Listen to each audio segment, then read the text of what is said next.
Les premières antennes de réception AM sur les appareils domestiques. Grosses, longues, encombrantes et nécessaires. Mais pourquoi donc? Avec le développement des téléphones dits intelligents au début des années 2000 et la prolifération des systèmes sans fil Wi-Fi et autres, l'antenne de réception est devenue invisible. Intégrée à l'intérieur des boîtiers, nous en sommes venus à oublier qu'elle existe et qu'elle est indispensable au bon fonctionnement des appareils. Il est difficile de s'imaginer qu'il en fut autrement dans les premières décennies de la radio de divertissement. Les premières antennes étaient extrêmement longues et imposantes et surtout toujours incroyablement encombrantes. Il est fascinant de penser qu'il était aussi commun à cette époque de voir un fil d'antenne sur le toit d'une maison qu'une corde à linge accrochée à un balcon. Il existe encore de nombreuses photographies qui nous révèlent l'ampleur de cet épisode. Suivez-moi dans ma présentation et je vous ferai découvrir à travers de nombreuses photographies d'époque et autres documents comment l'installation d'antennes était si commune qu'elle en fut un phénomène social majeur. Enfin, nous apprendrons pourquoi ces antennes, pourtant si nécessaires pendant 3 décennies, sont devenues obsolètes en peu de temps. Le nécessaire d'antenne standard était assez simple. Il s'agissait d'un long fil de cuivre, d'isolateur de porcelaine ou de verre pour empêcher tout contact avec les objets environnants et un parafoudre. Le nécessaire d'antenne se retrouvait également en trousse complète, telle qu'ici où on aperçoit notamment les instructions sur le couvercle de la boîte, le fil d'antenne en cuivre, le fil de descente isolé en caoutchouc noir, le parafoudre dans la petite boîte au contour rouge et les autres accessoires pour compléter l'installation. Le temps, le vent et la neige ont eu raison depuis de nombreuses décennies de tous ces fils d'antenne qui étaient accrochés aux maisons.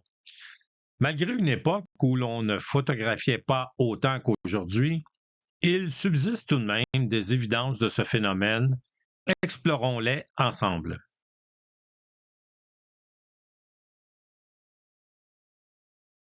Débutons avec cette image de la revue Radio Age de février 1924. L'encadré nous explique que des locataires de Long Island à New York, n'ayant pu obtenir la permission d'installer des antennes sur le toit, ont opté pour ériger des mâts dans la cour arrière. On peut apercevoir 8 de ces mâts de fortune sur la photographie et pratiquement autant de cordes à linge. Plus près de chez nous, au Québec, examinons attentivement cette photographie prise de la rue de Vienne à Montréal en 1928. À noter que cette rue n'existe plus et a fait place au complexe Desjardins. On remarque des poteaux de bois auxquels sont rattachés des fils. On en compte facilement un pour chaque balcon. L'agrandissement de droite nous permet de distinguer un de ces fils et les isolateurs de porcelaine. Ce sont bel et bien des antennes de réception radio.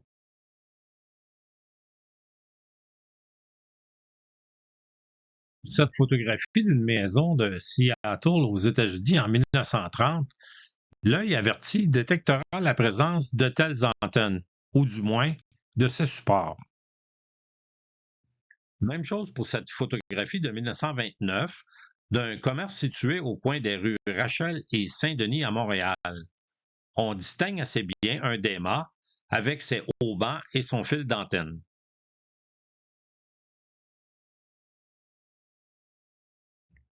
Ici, même chose sur cette autre photo prise à Montréal en 1938.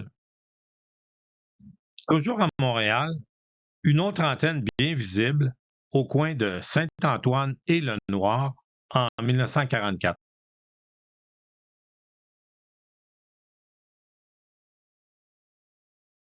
De nouveau à Montréal, on distingue une antenne typique sur cette photographie prise dans les années 1930 à l'intersection des rues Burnside, maintenant le boulevard de Maisonneuve, et la rue Université.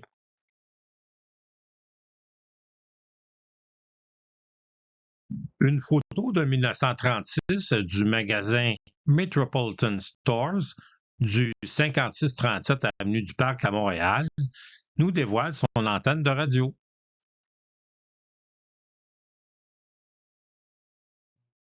Cette photo de 1943 d'un immeuble à logement au coin du boulevard Rosemont et de l'avenue Chateaubriand à Montréal, on peut distinguer les poteaux d'une antenne et deviner le fil et les isolateurs.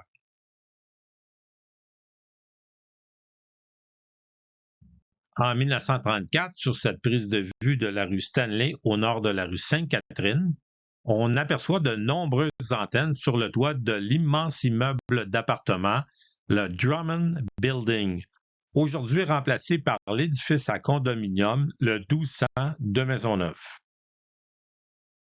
Enfin, cette image de toit à New York, qui provient du magazine Radiocraft de mars 1932, est certainement la plus démonstrative du phénomène. L'acquisition d'un appareil de réception radio s'accompagnait inévitablement par l'installation d'une antenne. Ainsi, installer une antenne devint quelque chose qui touchait à peu près tous les individus. Le sujet s'est rapidement retrouvé dans la culture populaire. Des films, des caricatures, des blagues décrivaient les péripéties et acrobaties auxquelles devait se soumettre celui qui installait son antenne. Un bel exemple est cette illustration publiée en mai 1925 sur la page couverture du Saturday Evening Post. Ce magazine hebdomadaire était alors l'un des plus populaires des États-Unis.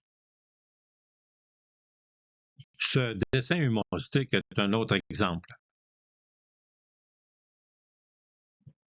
Peut-être le meilleur exemple est que même les fameux Laurel et Hardy ne manquent pas de faire une situation loufoque de l'installation d'une antenne dans leur film Hog Wild de 1930, intitulé Les bricoleurs en version française.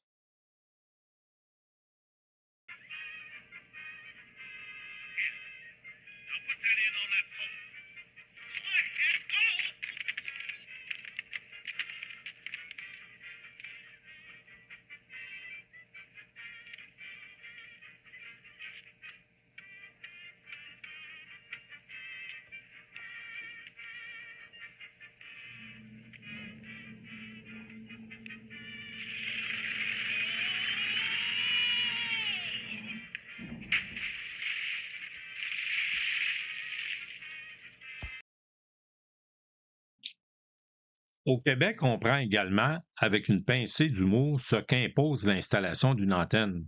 Je vous lis un passage de ce texte humoristique paru dans la revue illustrée le samedi du 19 septembre 1925. J'ai un radio à lampe, pas un radio à cristal, ouais, un vrai radio avec antenne. Ah, mon antenne, ça a été toute une affaire pour l'avoir. D'abord, primo, il m'a fallu acheter 2 longs bois, du bois dur. Je les ai pris longs parce que, pour une antenne, plus c'est haut, meilleure est la réception du son. Plus on met les bois hauts, mieux on entend les hauts bois. En arrivant au coin de chez moi avec mon long bois d'antenne sur l'épaule, j'ai attrapé un piéton avec la partie de mon long bois qui se trouvait derrière moi. Évidemment, je n'ai pas Dieu dans le dos. Je me retournai pour voir ce qui se passait derrière. C'est alors que j'ai brisé la vitre du confiseur, endommageant 36 pots de confiture qui se trouvaient dans la vitrine. Le phénomène de l'antenne engendrait également des préoccupations parmi les gens.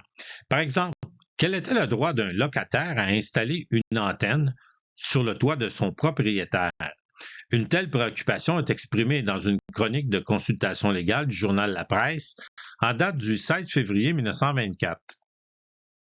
Les antennes extérieures accrochées sur les maisons sont si nombreuses qu'elles engendrent également des préoccupations esthétiques et d'urbanisme.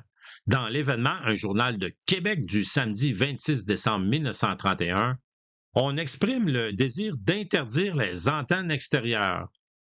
On dit notamment on ne peut croire que des propriétaires de ces maisons permettent de laisser défigurer l'apparence de leur bâtisse, percer leur couverture à chaque fois qu'il change de locataire. Le problème d'urbanisme est également soulevé dans un article du journal L'Ordre de Montréal, dans son édition du 26 septembre 1934. On peut y lire: il y a des antennes radiophoniques qui, aménagées à l'intérieur des maisons, ne déparent pas la ville et ne coûtent pas plus cher que celles des toits. Un impôt sur les antennes extérieures forcerait peut-être les abonnés à supprimer la corde à linge tendue tout de guingois sur leur maison et qui donne à Montréal l'apparence d'une vaste cour de blanchisserie du temps qu'on ne connaissait pas encore le séchoir à vapeur. C'est également des problèmes de sécurité que l'installation de ces antennes amène. Les journaux de l'époque rapportent malheureusement de graves accidents et des décès reliés à cette activité. Un tel incident est rapporté dans le journal La Tribune de Sherbrooke du lundi 11 juillet 1938. C'est en installant une antenne qu'un homme aidé par une femme et un enfant présents sur les lieux meurent tous électrocutés. Le journal Le Devoir du 1er mai 1941 rapporte quant à lui le décès de 2 personnes dans des circonstances similaires.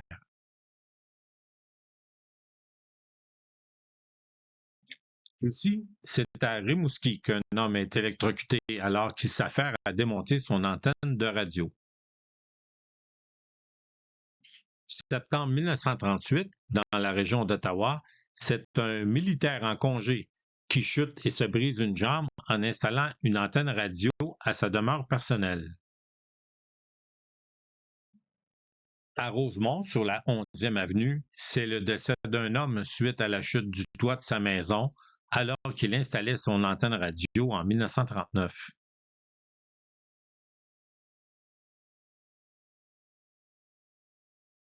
Enfin, tout phénomène de société attire toujours son lot d'opportunistes. Ce sont des vols d'antennes sur les toits qui sont rapportés par le journal La Presse en 1932. Une nécessité. Mais pourquoi donc? Personne d'entre nous n'est assez vieux pour avoir vécu cette époque. Les radios plus récentes que nous connaissons fonctionnent sans antenne extérieure. Par conséquent, il est difficile de s'imager cette situation. Mais qu'est-ce qui faisait donc que de telles antennes étaient nécessaires? Examinons ça de plus près. D'emblée, il faut dire que les manuels d'utilisation pour les radios de cette époque contiennent généralement des instructions pour l'installation d'une antenne extérieure. Ici, pour ce Norton Electric modèle 52 de 1934, on explique que l'appareil fonctionnera de façon satisfaisante avec seulement une antenne de 50 pieds en milieu urbain. Toutefois, on recommande une antenne plus longue en milieu rural. On spécifie notamment que l'antenne doit être soigneusement isolée et érigée bien au-dessus des arbres et bâtiments et à l'écart des fils électriques ou téléphoniques. Des instructions similaires pour le Philco modèle 70 de 1931, où l'on recommande un fil de cuivre de 50 à 100 pieds de long, le plus haut possible et loin des arbres et bâtiments.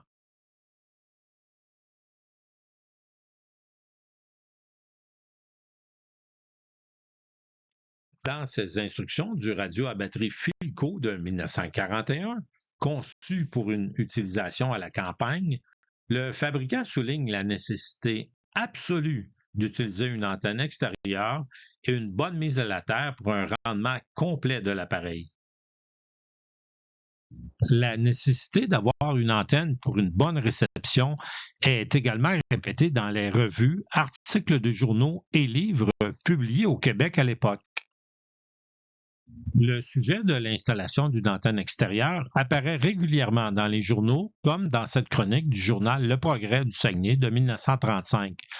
On y suggère de consulter un expert lorsque l'installation se fait en milieu urbain, là où les sources d'interférence sont nombreuses. Pour la campagne, on explique comment s'y prendre.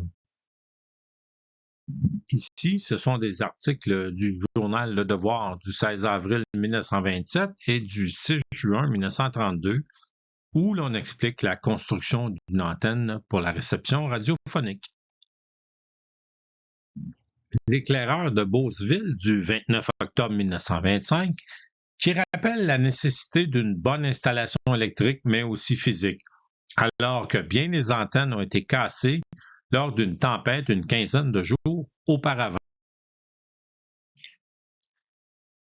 D'ailleurs, en 1938, le fabricant d'antennes filaires Belden des États-Unis fait une campagne publicitaire nationale sur l'entretien de l'antenne. Il faut dire que beaucoup d'installations sont quelque peu des bricolages de fortune. Des articles informent également sur la nécessité d'une bonne prise de terre, telle que dans la revue hebdomadaire Le Samedi, où l'on propose de se brancher à un vieux radiateur d'automobile que l'on enterre. Évidemment, les bons conseils ne sont pas toujours sans intérêt pécuniaire. Ainsi, ce texte commandité par un atelier de radio apparaît dans la revue Le Samedi du 9 novembre 1946. On souligne l'amélioration de la réception avec une antenne bien installée. Le marché des pièces d'après-vente suit également la tendance. On voit apparaître toutes sortes d'alternatives au fil d'antenne dont l'efficacité est souvent questionnable. Nombre d'inventeurs et de bricoleurs y voient une occasion de faire fortune et proposent l'antenne parfaite. Par exemple, selon le journal Le Soleil du 9 juin 1932, un monsieur Doris Gervais aurait inventé une antenne aux propriétés incroyables, une antenne dite coupe-feu, qui élimine la statique, protège contre la foudre et économise les lampes radio, tout en étant un joli ornement sur le toit de la maison. L'installation d'antennes est un service qu'offraient la plupart des bons ateliers de radio. Comme nous l'avons vu précédemment, l'installation d'une antenne comporte des difficultés et des dangers. Ceux qui le pouvaient se permettaient de faire installer leur antenne par des professionnels. En effet, les services d'installation d'antennes de réception radio sont alors courants. Pour quelques dollars, tout bon atelier radio nous installera l'équipement nécessaire. Par ailleurs, rares sont les domiciles qui n'ont pas une antenne. Et donc, dès la fin des années 20, plusieurs contracteurs domiciliaires incluent des prises d'antennes radio dans leur construction. On retrouvait aussi des prises radio dans des édifices, hôtels ou blocs d'appartements qui étaient reliés à une antenne unique. Les modèles de prises d'antenne murales différaient selon les fabricants. Ici, nous voyons un exemplaire non utilisé qui a survécu jusqu'à aujourd'hui. On le retrouve listé dans un catalogue de 1928. L'antenne intérieure. Si ériger une antenne extérieure garantissait le meilleur rendement possible de son appareil radio, certaines situations n'offraient d'autre choix qu'un compromis avec une antenne intérieure. On explique assez bien la situation de l'antenne intérieure dans le journal L'Action catholique de Québec du 18 février 1924. Le texte débute par la phrase suivante: Lorsqu'on ne peut ériger une antenne extérieure. L'auteur suggère un fil de 60 à 100 pieds, déguisé sous une moulure le long d'un couloir. On explique que l'antenne cadre est quant à elle un pauvre collecteur d'énergie. En effet, l'antenne cadre est nettement moins sensible aux faibles signaux. Elle a aussi le défaut d'être encombrante, tel qu'on peut le constater sur cette photo. C'est d'ailleurs pourquoi on retrouvait des modèles pliants. L'antenne cadre moins sensible nécessitait donc d'être raccordée à des appareils à grande amplification, donc nettement plus chers. L'antenne cadre elle-même était relativement plus dispendieuse qu'une antenne constituée d'un simple fil de cuivre. Par conséquent, elle n'était pas si courante.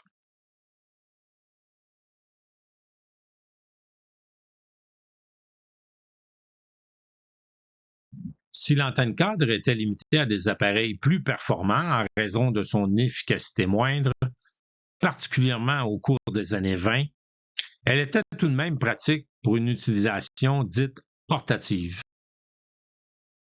Une panoplie d'antennes intérieures était offerte, de même que des alternatives comme l'antenne souterraine. On offrait notamment un accessoire qui permettait d'utiliser le filage électrique de la maison à titre d'antenne.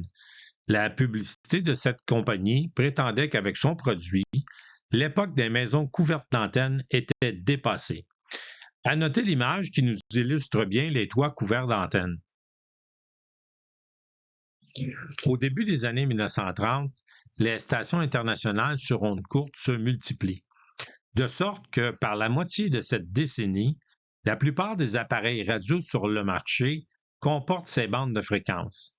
Les antennes monofilaires habituellement utilisées pour la réception radio sur la bande AM offrent un rendement diminué sur les plus hautes fréquences.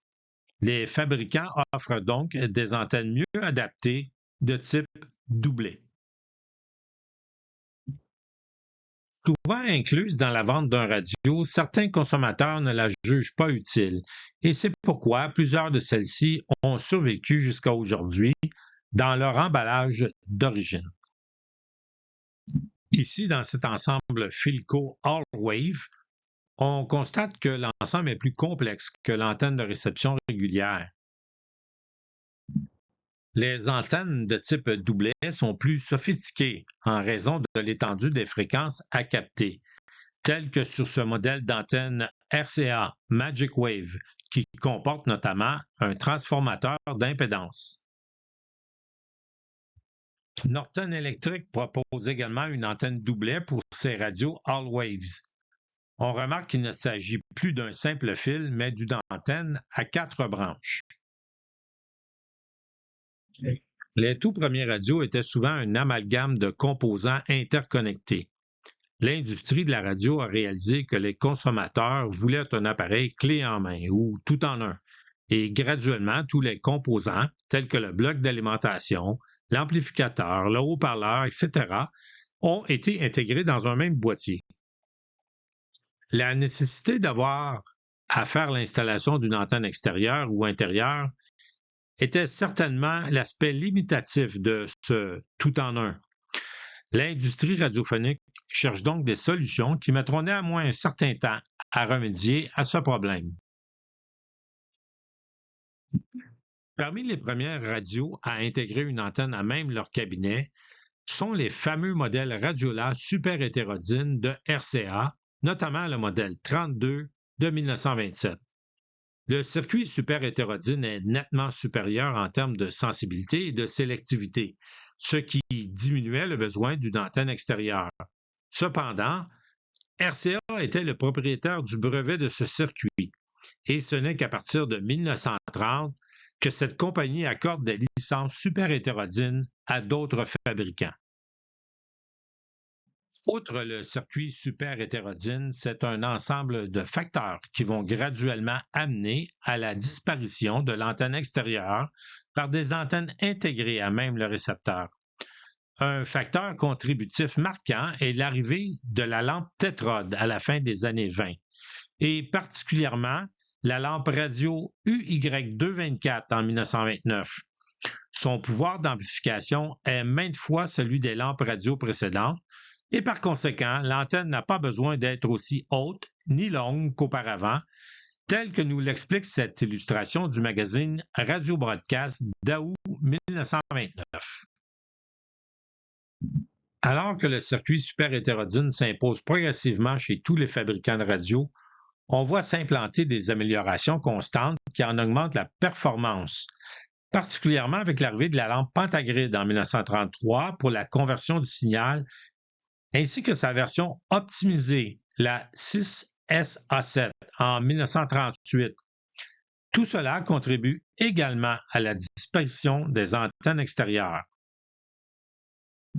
Il devient alors possible de fabriquer des appareils performants à coût raisonnable.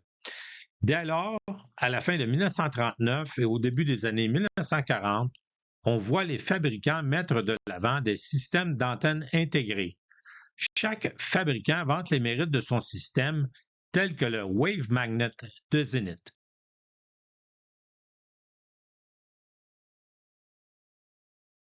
Chez Motorola, c'est l'Aerovan. Pour RCA Victor, le Magic Antenna.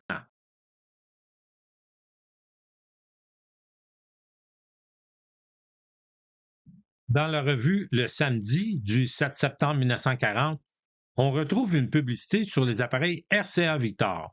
On souligne le Magic Antenna, que l'on décrit comme une nouvelle unité contenant une antenne standard à haut rendement et une antenne onde courte conçue pour une réception parfaite outre-mer. On précise, pas d'antenne, pas de prise de terre, raccordé simplement et syntonisé.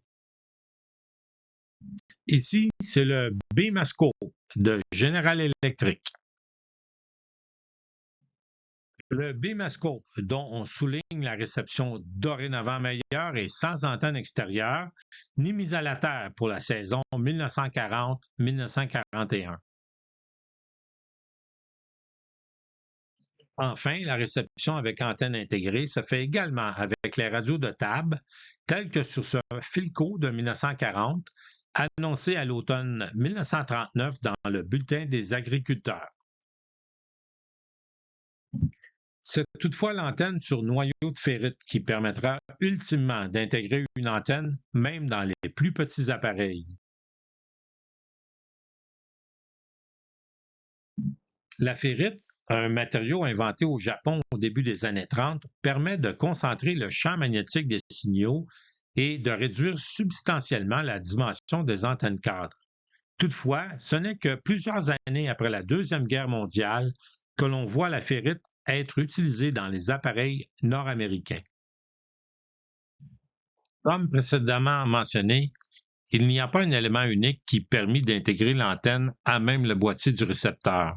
C'était plutôt un ensemble de différents facteurs qui ont contribué à cette évolution. L'amélioration de la performance et de la puissance des émetteurs de radio est certainement un facteur contributif majeur. Par exemple, à ses débuts en 1937, le poste CHLN de Trois-Rivières n'avait une puissance d'émission que de seulement 100 watts. Un nouvel émetteur de 1000 watts est mis en fonction en 1945, puis est remplacé à nouveau en 1954 par un émetteur de 5000 watts. C'est donc une puissance de 50 fois supérieure à celle d'origine. Un autre exemple similaire est CBO, la station d'Ottawa de Radio-Canada qui, de 500 watts à ses débuts en 1924, passa à 1000 watts en 1941, puis à 5000 watts en 1946. Enfin, en 1977, la puissance d'émission est portée au maximum légal, soit 50 000 watts. Dans les premières décennies de la radiodiffusion, certaines stations sont de très faible puissance, les rendant encore plus difficiles à capter sans une antenne de réception extérieure, telle que VE9EK, une station expérimentale d'une puissance de seulement 10 watts. VE9EK, une ancêtre des stations communautaires en quelque sorte, diffusait au début des années 1930 des émissions de radio, notamment à la Messe, dans la région de Montmagny, au Québec. En résumé, il a fallu près de 3 décennies pour que, graduellement, l'écoute des émissions radiophoniques dans les foyers puisse se faire sans une encombrante antenne de réception. Aujourd'hui, comme bien d'autres technologies qui ont marqué une époque puis disparu, il ne reste que de vagues souvenirs du phénomène de l'antenne de réception AM, qui a pourtant marqué une génération entière. L'ironie de cette histoire est qu'à peine le besoin d'une antenne extérieure pour la radio avait-il disparu, que l'arrivée de la télévision réveilla à nouveau un besoin d'antenne. Je vous remercie de l'attention portée à ma présentation. Si vous l'avez appréciée, n'oubliez pas de cliquer le petit cœur et ainsi permettre à d'autres passionnés de radio de découvrir ce document. Encore merci.